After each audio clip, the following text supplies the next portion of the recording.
क्या आपने चीन की मसल गोडेस के बारे में सुना है? भारत का ऐसा गांव जो हर साल पानी के अंदर से बाहर निकलता है। और बांग्लादेश भारत से एक और चीज में आगे निकल गया। क्या है वो चीज, जानेंगे वीडियो के लास्ट में।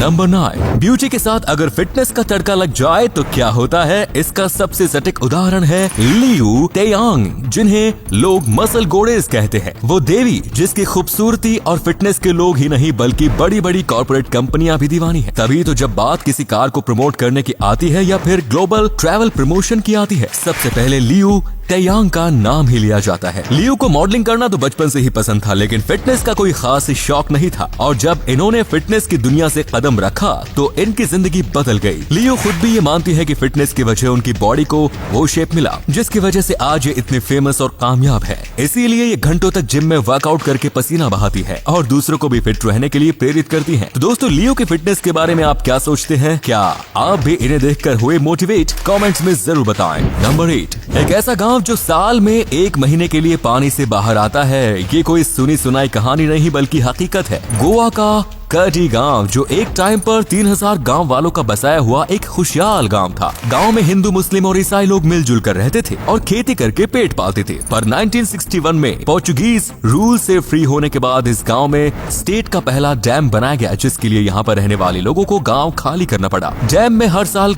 मई के महीने में पानी का लेवल कम होता है और ये गाँव पानी से बाहर आ जाता है। मई के महीने में गाँव में रहने वाले सभी लोग पुरानी यादों को ताजा करने यहाँ आ जाते हैं। नंबर 6, आप अगर अपने परिवार के लोगों के साथ बैठते हैं तो अक्सर सुरक्षित महसूस करते हैं, क्योंकि आप जानते हैं कि वे सब आपसे प्यार करते हैं और उनमें से कोई आपको नुकसान पहुंचाने की सोचेगा भी नहीं। पर क्या हो जब आपको अपने ही फैमिली मेंबर से खतरा महसूस होने लगे? ऐसा होता है कैपग्रॉस नाम के साइकोलॉजिकल डिसऑर्डर से जूझ रहे व्यक्ति के साथ। इस डिसऑर्डर में व्यक्ति को हर टाइम ऐसा लगता है कि उसके परिवार या दोस्तों को उन्हीं के हम शक्ल से बदल दिया गया है। ऐसे में उन्हें अपने ही फैमिली और फ्रेंड्स पर डाउट होने लगता है। पर हमारा दिमाग ऐसा क्यों करता है, ये अभी भी एक रहस्य है। नंबर 5, आपने निसान की कई शानदार कार्स को तो देखा ही होगा, पर अगर आप कभी जापान के हाकोन में मौजूद निसान प्रोपाइलट पार्क रायकून जाएंगे तो आपको निसान का डिजाइन किया हुआ एक बेहद ही शानदार प्रोडक्ट देखने को मिलेगा। हम बात कर रहे हैं इन सेल्फ पार्किंग स्लीपर्स की।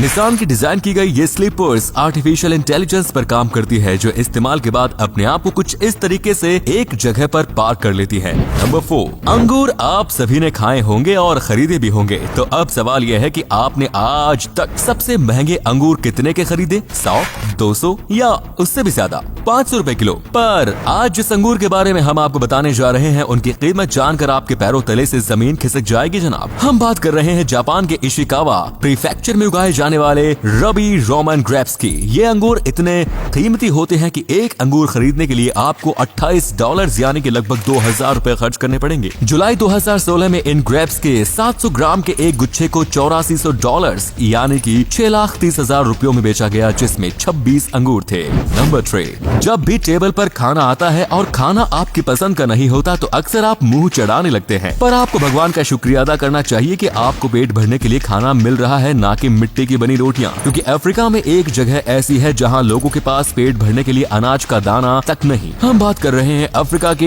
हैती की, जो कि दुनिया की सबसे गरीब जगह है। इस जगह गरीबी की ये हालत है कि यहाँ रहने वाले हैथियन ट्राइब मिट्टी में नमक मिलाकर कुछ इस तरह की रोटियां बनाते हैं और इन्हें खाकर अपना पेट भरते हैं। नंबर 2, आपने आज तक पिज्जा को ओवन में बनते देखा होगा, पर क्या कभी आपने पिज्जा के लिए वोल्केनो यानी ज्वालामुखी के लावा का इस्तेमाल होता देखा है? अगर नहीं तो मिलिए डेविड गार्सिया से। 34 साल के डेविड सैन विसेंटी की सेरो चिनो हिल में मौजूद गॉन्टिमाला पिकायो वोल्केनो के पास रहते हैं। फरवरी से इस वोल्केनो से काफी भारी मात्रा में लावा निकल रहा है और इसी का फायदा उठा रहे हैं डेविड। लावा के ऊपर पकाया पिज्जा बनाने वाले डेविड की कलाकारी और बहादुरी को काफी लोग कम ही पसंद कर रहे हैं। डेविड का कहना है कि लावा पर बना पिज्जा एक नया कॉन्सेप्ट है और लोग इसे काफी पसंद भी कर रहे हैं।